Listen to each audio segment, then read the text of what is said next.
Mucha gente piensa y dice que todos los caminos llevan a Dios. Más aún, hay algunos que afirman que todas las religiones llevan a Dios. Pero en la Biblia encontramos una declaración del Maestro, de nuestro Salvador, de nuestro Redentor, de nuestro Señor Jesucristo, que dice: yo soy el camino, la verdad y la vida. Nadie viene al Padre si no es por mí. El apóstol Pablo escribió más tarde: porque hay un solo mediador entre Dios y los hombres, Jesucristo, hombre. Y de esto quiero compartir el día de hoy. Mirarte solo a ti, Señor. Mirarte solo a ti, Señor. Mirarte solo a ti, Señor. Y no mirar atrás. Seguir tu caminar, Señor. Seguir sin desmayar, Señor. Postrarme ante tu altar, Señor, y no mirar atrás. Seguirte solo a ti, Señor. Seguirte solo a ti, Señor. Seguirte solo a ti, Señor, y no mirar atrás. Seguir tu caminar, Señor. Seguir sin desmayar, Señor. Postrarme ante tu altar, Señor, y no mirar atrás. Servirte solo a ti, Señor. Servirte solo a ti, Señor. Servirte solo a ti, Señor, y no mirar atrás. Seguir tu caminar, Señor. Seguir sin desmayar, Señor. Postrarme ante tu altar, Señor, y no mirar atrás. Amarte solo a ti, Señor. Amarte solo a ti, Señor. Amarte solo a ti, Señor, y no mirar atrás. Seguir tu caminar, Señor. Seguir sin desmayar, Señor. Postrarme ante tu altar, Señor, y no mirar atrás.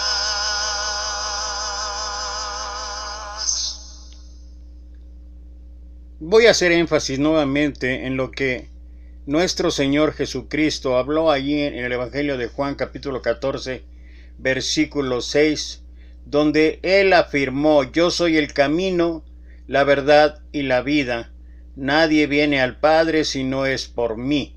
Y vale la pena hacer el énfasis que a pesar de que cada uno tome su propia decisión, que cada uno tenga su propia elección, lo cierto es que lo que afirma ahí nuestro Maestro, nuestro Señor Jesucristo, es indudablemente una verdad que alcanza a todos. Es algo que uno debe de analizar, reflexionar y considerar profundamente. Uno puede elegir buscar otros medios, otros recursos, otras formas para llegar a Dios, pero lo cierto es que Jesús es Él. Y cuando habla de Él, no se refiere a que, no, si hubiera dicho ahí la Biblia uno, entonces sí, podríamos pensar o creer que hay varios caminos, pero no. Él dijo: yo soy el camino, la verdad y la vida, y nadie va al Padre si no es por Él. En capítulo 13, estoy hablando del Evangelio de Juan, Jesús reunió a los discípulos en el cuarto para la comida de la Pascua. Los discípulos sabían del conflicto de Jesús con las autoridades judías y el peligro que presentaba. Jesús comenzó por lavarle los pies a los discípulos, modelando el ministerio de uno que sirve. Es todo lo que vimos allí en el capítulo 13 del 1 al 20. Después predijo su traición por parte de Judas, mandándole que saliera a la noche para cumplir su maldad. Finalmente habló de su glorificación, lo que significaría su muerte. Versículos 31 al 33 del capítulo 13. Les mandó a los discípulos que se amaran uno al otro, en uno de los mandamientos más excelsos que encontramos en la Escritura, versículos 34 y 35. Y predijo la negación de Pedro, versículos 36 al 38. Ahora, para contrarrestar la oscuridad de la situación, Jesús se dirige a sus discípulos. En una noche que carece de esperanza, Jesús revela un futuro emocionante. Algo similar está ocurriendo hoy en día. Algo similar está pasando con nosotros hoy, con esta aflicción, con esta terrible pandemia que ha invadido la humanidad entera y que pareciera ser que es una noche en la cual no tenemos esperanza, pero a través de nuestro Maestro, a través de nuestro Señor Jesucristo, nosotros podemos esperar un futuro emocionante. Más adelante, en capítulo 15, Jesús va a hablar de sí mismo como la viña en que la rama debe vivir para dar fruto, y les avisa a los discípulos que experimentar el odio del mundo. En capítulo 16 prometerá el regalo del Espíritu Santo. La tristeza se convertirá en alegría y tendrán paz. Y el capítulo 17 es la oración en la que nuestro Señor habla a sus discípulos. Según nuestro entendimiento, la escena de la cena continúa a lo largo del capítulo 17. Podemos considerar que el autor de este evangelio sigue un orden particular. Algo pasa, seguido por una discusión y luego seguido por una explicación de Jesús. En capítulos 14 al 17, Jesús explica eventos que han de ocurrir: su muerte, resurrección y ascensión. El discurso de despedida entonces describe un evento antes de que ocurra, así variando el estilo narrativo que conocemos. Y bueno, esto nos ayuda un poquito a entender, lo que estoy hablando es el contexto de lo que vamos a estudiar hoy en el capítulo 14. Predicar sobre Juan capítulo 14 es más fácil que decir que hacer. Sus frases sonoras de alguna manera despiertan lo corriente en nosotros e invitan al oyente al aburrimiento. La prosa necesita ser desmantelada, cada parte examinada y relacionada a las otras. Después de todo, si se han de brillar y reunir como partes de un reloj, si ha de funcionar para el oyente. Esta llamada hacia una cuidadosa exegesis está bien expresada. Estos capítulos cerrados son difíciles de comprender a un nivel más profundo, pero lo cierto es que dentro de todo esto, siempre no olvidemos lo que expresamos antes, que en una noche oscura siempre va a haber la esperanza de un mañana brillante.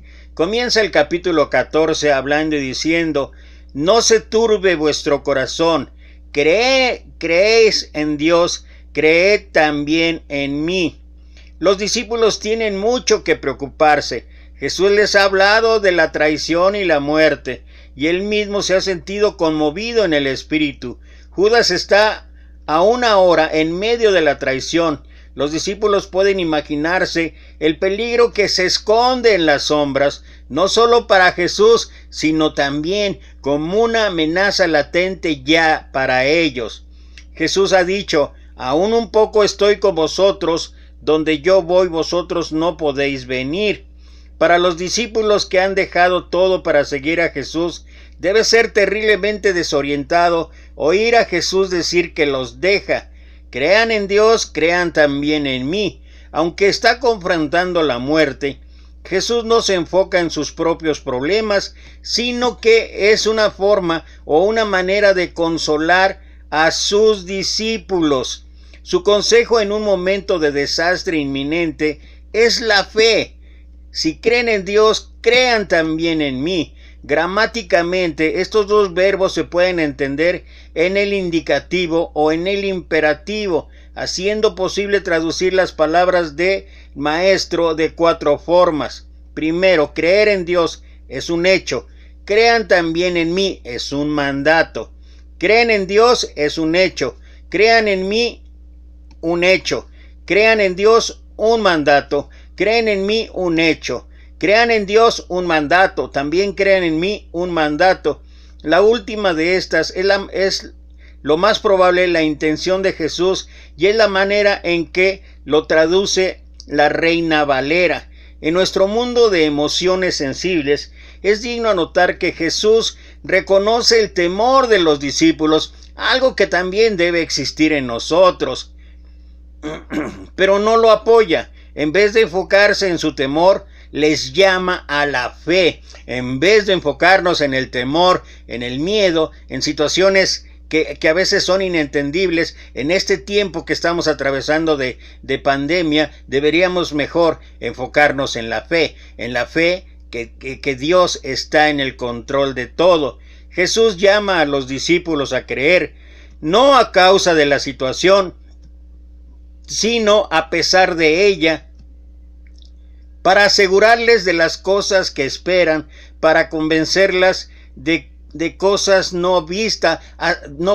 Así es la fe. Es pues la fe, la certeza de lo que se espera, la convicción de lo que no se ve. Es la definición que encontramos en Hebreos capítulo 11 versículo 1. Era ese tipo de fe la que llevó a Abraham a seguir a Dios sin conocer su destino. Dios bendijo la fe de Abraham creando en él una gran nación, Israel, el pueblo de Dios. Jesús bendecirá la fe de los discípulos, una fe que todavía no está completamente presente en esta mesa, al crear de ellos la iglesia, la nueva Israel, el pueblo de Dios.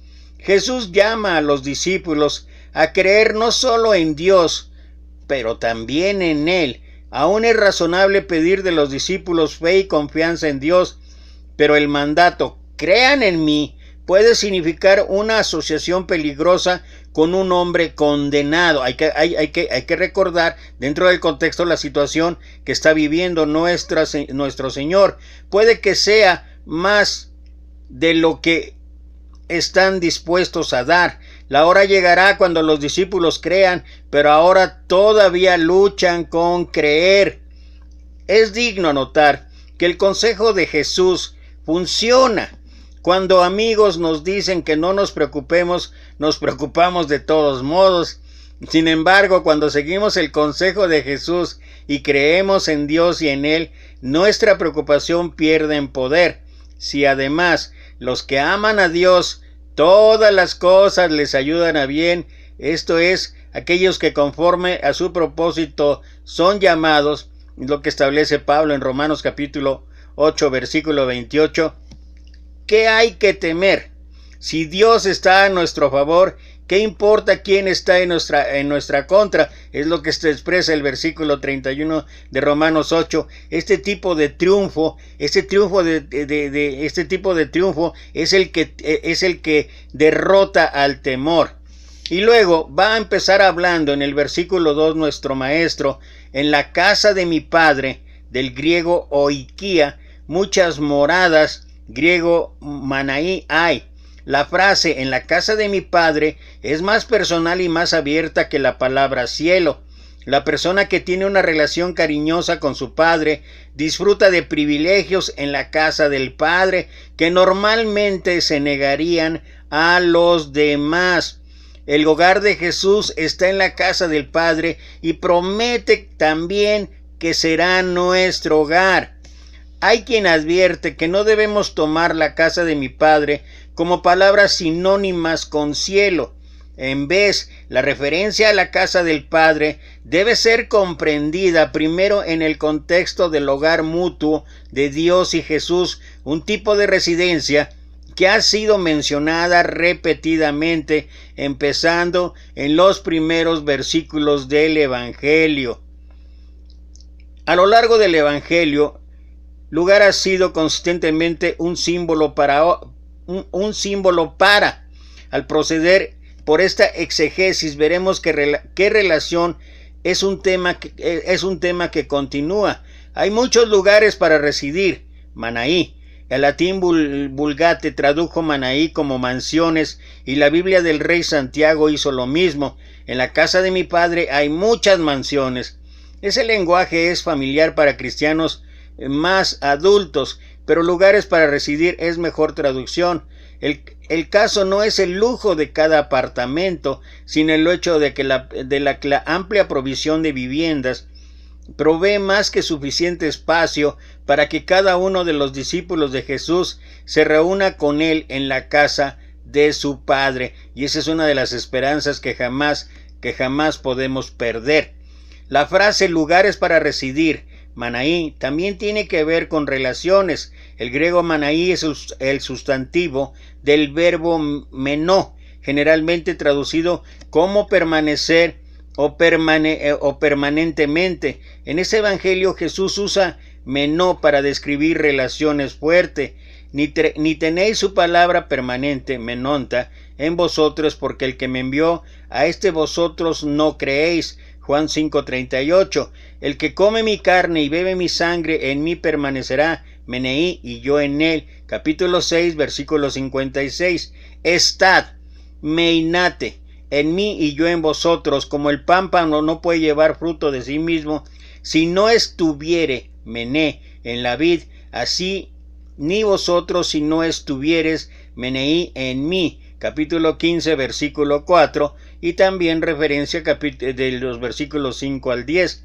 Maloney traduce Monaí como lugares para permanecer, para describir la relación entre lo que dice Jesús en versículo 2 y lo que dice sobre permanecer. Manaí en otros sitios, Molonei. El caso es comprender Manaí como algo que tiene tanto que ver con la relación como con el lugar. Pero mientras, no debemos limitar Manaí a significar solo cielo, tampoco debemos eliminarlo como uno de sus significados.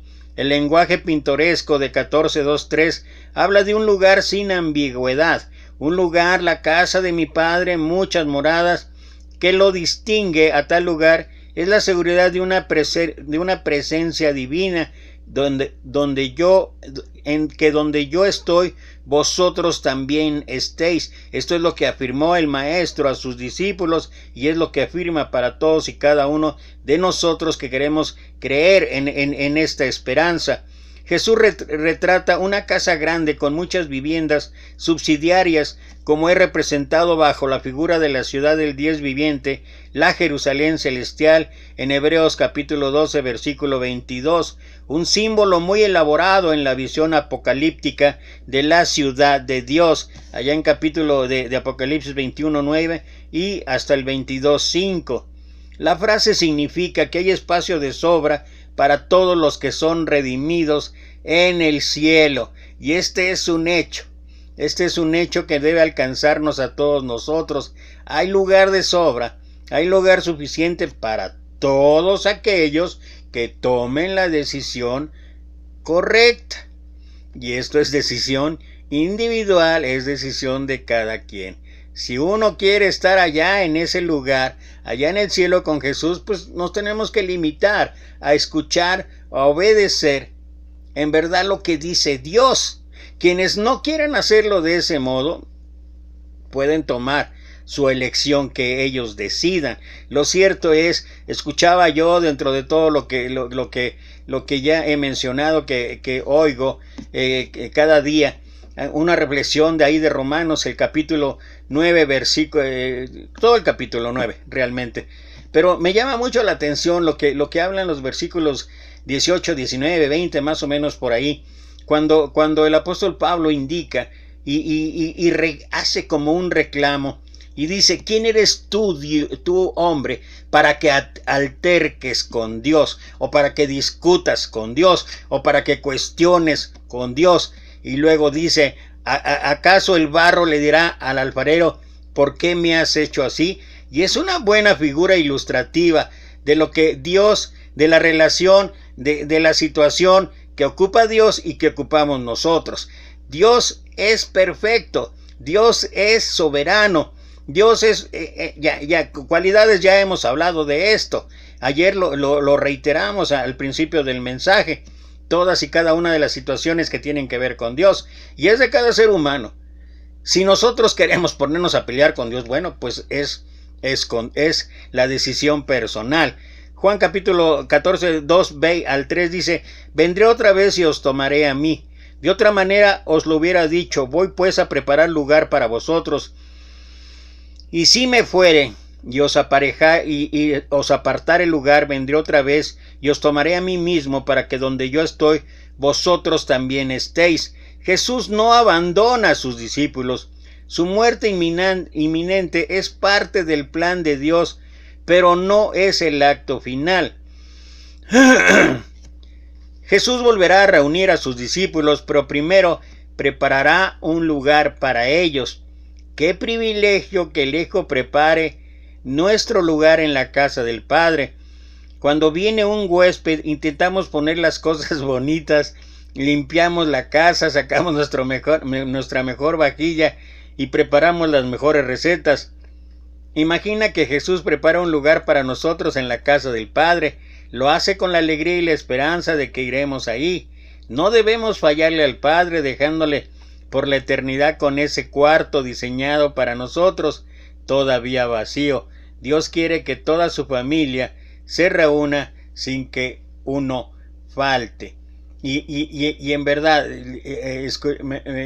escuché historias, una historia maravillosa en cuanto a un grupo que hablaba de que se reunían continuamente y estaban felices compartiendo experiencias, pero también compartían sus luchas y como dice Gálatas 6:2, sobrellevar los unos las cargas de los otros y cumplir así la ley de Cristo. En una manera ese grupo trataba de hacer eso, cuando se percataron de momento que uno de los miembros faltó, y cuando faltó se volvió a repetir la siguiente ocasión y se volvió a repetir.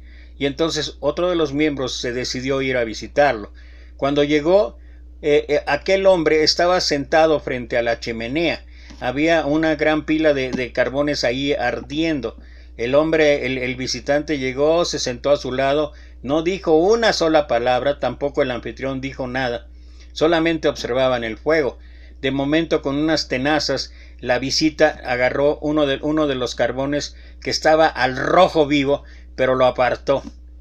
Y después de que lo hubo apartado y que lo dejó individualmente solo, se empezó a notar que empezó a perder ese colorido, empezó a perder el fuego, empezó a oscurecerse, empezó a apagarse. Y después nuevamente tomó ese carbón casi apagado y lo volvió a incorporar con todos los demás, y otra vez empezó a florecer el fuego. Hecho esto, se levantó y antes de salir el anfitrión le dijo: he entendido la lección.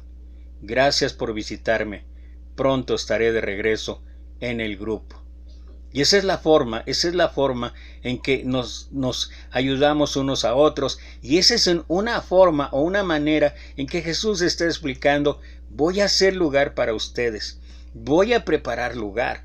Y la reflexión en cuanto a que qué hacemos cuando tenemos visitas: tratamos de esmerarnos, tratamos de que la casa luzca de la mejor manera, incluso a nivel político, cuando el presidente o el gobernador va a llegar a inaugurar o va a estar en algún evento. ¿Qué es lo que hace la gente? Se limpia absolutamente todo para que aquel que va a llegar sea bien recibido o se sienta a gusto. Y esto es precisamente lo que nuestro Señor está haciendo, preparando moradas allá en la eternidad.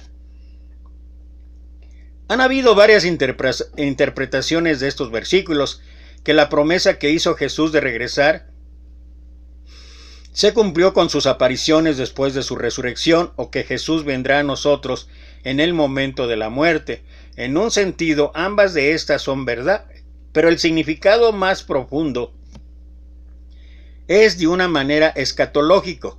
significando que Jesús volverá al final del tiempo. Un hombre anota que es el tiempo de la Pascua y el Éxodo puede estar al fondo de la promesa de Jesús para preparar un lugar. En Deuteronomio 1:33 Dios dice que Él irá antes de que Israel para escogerle un lugar. En Deuteronomio 1:29 dice: no les tengan temor, un mandato que se parece al de Jesús. No dejen que se aflijan sus corazones. En este sentido, Jesús iría a la tierra prometida antes que los discípulos ¿para qué? Para prepararles un lugar. Y luego viene una de las más grandiosas afirmaciones que tenemos en la Escritura: yo soy el camino, la verdad y la vida. Y sabéis a dónde yo voy y sabéis el camino. Tomás dijo, Señor, no sabemos a dónde vas, ¿cómo pues podemos saber el camino? Jesús le dice, yo soy el camino, la verdad y la vida. Nadie viene al Padre sino por mí. Si me conocieses, también a mi Padre conocerías, y desde ahora le conocéis y le habéis visto, y sabéis a dónde yo voy, y sabéis el camino. Jesús les ha dicho a los discípulos el camino por el que va, pero su significado solo está claro retrospectivamente. No podemos culpar a los discípulos por no comprender que su muerte será al mismo tiempo el camino para el que volverá al Padre y el camino por el que será glorificado. Señor, no sabemos a dónde vas, ¿cómo pues podemos saber el camino?, aseguró Tomás. Debemos admirar la pregunta de él. Después de la resurrección, él todavía no creía el testimonio de aquellos que habían visto al Cristo resucitado y demuestra valor al decir que no cree. Y es algo que nosotros hemos continuamente, de alguna manera, señalado e incluso criticado. Aquí él no entiende el camino y tiene el valor de pedir una clarificación. Maestros aman alumnos como él. Tomás no comprende, pero está dispuesto a ser avergonzado y preguntar para poder comprender. Jesús le responde, yo soy el camino, la verdad y la vida. Jesús es el camino. Si pedimos direcciones y alguien nos dice que doblemos a la izquierda aquí y a la derecha allá, es posible que nos perdamos. Sin embargo, si la persona nos guía a nuestro destino, asegura que llegaremos. Esa persona se convierte para nosotros el camino. Jesús no solo nos señala la dirección al Padre, sino que Él mismo, Él es el camino. Y luego dice, Él es la verdad. La verdad nos libera. Eso fue lo que dijo Jesús en Juan 8:32. Jesús es la verdad personificada y nos dejará en manos del Espíritu de la verdad. Jesús es el opuesto del demonio, del que dice no hay verdad en él. Eso es lo que dijo Jesús de Satanás ahí en 8:44. Él es la vida. Para el pueblo judío el Torá era el libro de la vida. Instruía a la gente en fe y práctica que dan la vida. Ahora Jesús se convierte en el que da vida. Dice, he venido para que tengan vida y para que la tengan en abundancia. Eso fue lo que expresó allá en el capítulo 10, versículo 11. Igual que hemos definido moradas o lugares para permanecer, en cuanto a relaciones, Jesús define la vida como su relación. En su oración sacerdotal dice, esta empero es la vida eterna, que te conozcan a ti, el Dios verdadero, y a Jesucristo, a quien tú has enviado. Juan capítulo 17, versículo 3. A lo largo de los siglos, un sinnúmero de cristianos han afirmado las manifestaciones de Cristo.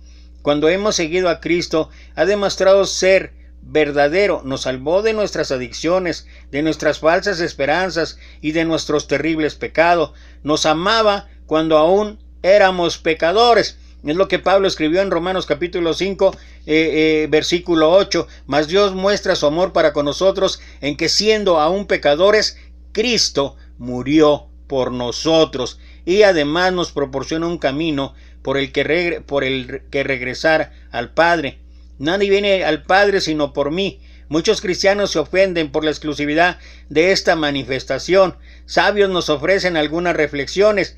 Si esto parece ofensivo y exclusivo, ayer hablamos del absolutismo, un absolutismo que solo le pertenece a Dios. Si esto parece ofensivo y exclusivo, es imprescindible saber que el que hace esta manifestación es la palabra encarnada, el verbo encarnado, el que revela al Padre. Si Dios no tiene una manera de comunicarse con el ser humano aparte de su palabra encarnada, el ser humano no tiene otra manera de acercarse a Dios si no es por esa misma palabra que se hizo carne y vivió entre nosotros para darnos la capacidad de comunicarnos. La manifestación de Jesús comprendía, en el contexto del prólogo del Evangelio, es inclusiva y no exclusiva. Toda la verdad es la verdad de Dios, pero la verdad de Dios y la vida de Dios están encarnadas en Jesús. La suposición que no hay camino al Padre y que Jesús ha abierto uno y que Él mismo se ha convertido en ese camino es lo más probable una evaluación más precisa de esta declaración que el pensar que existen muchos caminos al Padre y que Jesús está cerrando todos para salvar uno, únicamente Él mismo. Quizá el tema verdadero no es si la gente fuera de la iglesia es salvada, sino la gente dentro de la iglesia se da cuenta de su carácter distintivo. Fíjate qué pensamiento tan distinto, tan diferente para analizar y reflexionar. El cuarto evangelio no se preocupa por el destino. Por ejemplo, y aunque no me gusta mencionar los grupos, lo voy a hacer como parte del comentario. Los musulmanes, hindúes o budistas, estos versículos son la confesión de una comunidad de fe particular, convencida de la verdad y la vida que ha recibido por medio de la encarnación. Una palabra para el predicador. Juan fue ejercitado por lo que sabía. Así también debe ser con el cristiano. Esto significa que Jesús debe ser proclamado como el único camino a Dios para los que estén, vuelta a lo mismo, para los que estén dispuestos a escuchar mientras se deja la fe y el destino de aquellos que nunca han oído el Evangelio a un Dios que tal vez se pueda igualar a su problema. ¡Qué sabiduría de Dios! O sea, cuando uno entiende las cosas a la manera del maestro, uno puede entender sobre todo eso, que es inclusivo. O sea, todos tenemos acceso. Todos tenemos oportunidad. Es bien diferente de ser exclusivo, porque a veces era lo que mencionábamos ayer. Gloria a Dios si estamos dentro de. Y si no estás, ha sido por decisión personal, no es una cuestión de Dios. Juan capítulo 14, versículo 8 al 10. El que me ha visto al Padre. Dice Felipe, Señor, muéstranos al Padre y nos basta. Jesús dice, tanto tiempo que he estado con ustedes y no me has conocido, Felipe. El que me ha visto al Padre. ¿Cómo pues dices tú, muéstranos al Padre? ¿No crees que yo soy el Padre y el Padre en mí? Las palabras que yo os hablo no los hablo de mí mismo, mas el Padre que está en mí hace las obras. Y luego, analizando un poquito las palabras que expresa Tomás, muéstranos al Padre y nos basta. Versículo 8, mucho antes Moisés oró, ruego que me muestres tu gloria, allá en Éxodo 33, 18. Pero Dios respondió, no podrás ver mi rostro porque no me verá hombre y vivirá. También lo podemos encontrar en Job 9:11, 23, 8 y 9 y Salmo 18, 11, 97, 2. El que me ha visto ha visto al Padre. El prólogo de este evangelio nos preparó para esta manifestación diciendo, a Dios nadie lo vio jamás, el unigénito Hijo que está en el seno del Padre, Él fue el que lo declaró. Antes Jesús proclamó que sus obras y palabras eran estas del Padre. Esto lo habló allá en 8:28. También les pidió a sus discípulos que vieran la unión entre Él y el Padre a través de sus obras, algo que continuamente habló incluso de una manera fuerte, de una manera ya reflexiva, de regaño propiamente a los fariseos cuando cuestionaban una y otra vez. Y les dijo, bueno, si no creen en mí, crean en las obras que estoy haciendo, porque las obras que estoy haciendo, las estoy haciendo por la potestad de mi Padre. Y los fariseos,